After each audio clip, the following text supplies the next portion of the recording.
आज मध्यरात्रि यानी 8 नवंबर 2016 की रात्रि को 12 बजे से वर्तमान में जारी 500 रुपए और 1000 रुपए के करेंसी नोट लीगल टेंडर नहीं रहेंगे।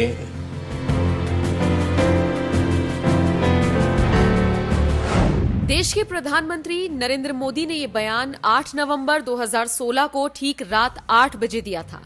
इस बयान में बता दिया था कि उस रात 12 बजे के बाद से 500 और 1000 के नोट पूरी तरह से चलने बंद हो जाएंगे।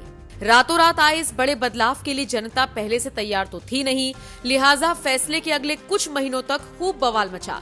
लोगों को जबरदस्त दिक्कतों का सामना करना पड़ा। अपने नोट बदलवाने के लिए लोग परेशान दिखे।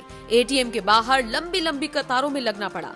ये सभी के लिए मुश्किल दौर था, लेकिन सबसे ज्यादा समस्या उन लोगों को हुई जिनके घर में शादियां थी, क्योंकि उस दौरान जब लोगों को कैश नहीं मिला तो बहुत परेशानी हुई।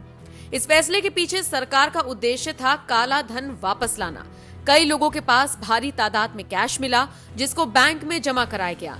मोदी सरकार के इस फैसले की खूब आलोचना भी हुई। ज्यादातर लोगों का ये सवाल था कि आखिर ये फैसला अचानक से क्यों लिया गया। कई मोर्चे पर सरकार भी फेल होती हुई नजर आई थी, जिसके बाद सवाल उठने लाजमी थे। ऐसे में सरकार पर खूब आरोप लगे। इस फैसले के खिलाफ लगभग 58 याचिकाएं डाली गई। अब नोटबंदी के पूरे 6 साल बाद सुप्रीम कोर्ट ने नोटबंदी पर बड़ा फैसला सुनाते हुए मोदी सरकार को बड़ी राहत दे दी है। दरअसल सुप्रीम कोर्ट ने सरकार के इस फैसले को सही ठहराया है और विरोध करने वालों की सभी याचिकाओं को खारिज कर दिया है। नए साल पर सुप्रीम कोर्ट से मिली इस सुप्रीम राहत के बाद से ही मोदी सरकार और उसके समर्थक काफी खुश हैं। सुप्रीम कोर्ट ने सोमवार को बड़ा फैसला सुनाते हुए केंद्र सरकार के 2016 में 500 और 1000 रुपए के नोटों को बंद करने के फैसले को बरकरार रखा। जस्टिस अब्दुल नजीर की अध्यक्षता वाली 5 जजों की बेंच ने कहा कि आर्थिक फैसलों को बदला नहीं जा सकता। आपको बता दें, इसी बेंच ने 5 दिन चली लंबी बहस के बाद 7 दिसंबर को अपना फैसला सुरक्षित रख लिया था। 5 जजों में शामिल जस्टिस बीवी नागरत्ना ने कहा, मैं साथी जजों से सहमत हूं, लेकिन मेरा तर्क अलग है। मैं सभी 6 सवालों के अलग जवाब दे चुकी हूं। आरबीआई अर्थव्यवस्था की दीवार है। मैंने दुनिया भर में इस तरह के विमुद्रीकरण कवायद के इतिहास का हवाला दिया है। हमें आर्थिक और वित्तीय निर्णय के गुण दोष नहीं निकालने हैं। हालांकि बाकी जजों ने साफ कहा कि नोटबंदी का फैसला लेते वक्त अपनाई गई प्रक्रिया में भी कोई कमी नहीं थी, इसलिए उस अधिसूचना को रद्द करने की कोई जरूरत नहीं है। सुप्रीम कोर्ट ने साल 2016 में मोदी सरकार द्वारा लिए गए इस फैसले को पूरी तरह से सही ठहरा दिया है। बहरहाल सुप्रीम कोर्ट का ये फैसला अब हर उस शख्स के मुंह पर करारा तमाचा है जो डीमोनेटाइजेशन के फैसले पर सवाल उठाते रहे हैं और पीएम मोदी को कोसते रहे हैं। इतना ही नहीं, मोदी सरकार के हर फैसले पर तीखी आलोचना करते हैं।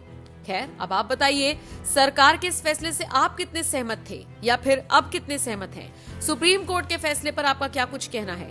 कमेंट करके अपनी राय हमें जरूर दीजिएगा। जो खबरें आ रही हैं उसके मुताबिक सुप्रीम कोर्ट का जो फैसला है वो यही है कि जो सरकार का निर्णय था डिमोनेटाइजेशन के मुतालिक, वो एक आर्थिक नीति के मुतालिक डिसीजन था और वो डिसीजन संविधान की मर्यादा के अनुकूल है, इसलिए सुप्रीम कोर्ट ने इसको वैध ठहराया है। ये बहुत अहम मुद्दा था, इस पे बहुत अहम कानूनी नुक्ते पेश किए गए थे। कोर्ट ने अपने विचार और विवेक के मुताबिक जो फैसला किया है, अब उस फैसले को स्वीकार करना होगा। और एक बात मैं मानता हूँ, कहीं ना कहीं यही भी कोर्ट के सामने रही होगी ज़रूर, कि अब 6 साल के बाद इस फैसले में जो पॉइंट्स हैं वो अब एकेडमिक हो गए हैं। ये कहा भी था, मगर उन्होंने फैसला किया है।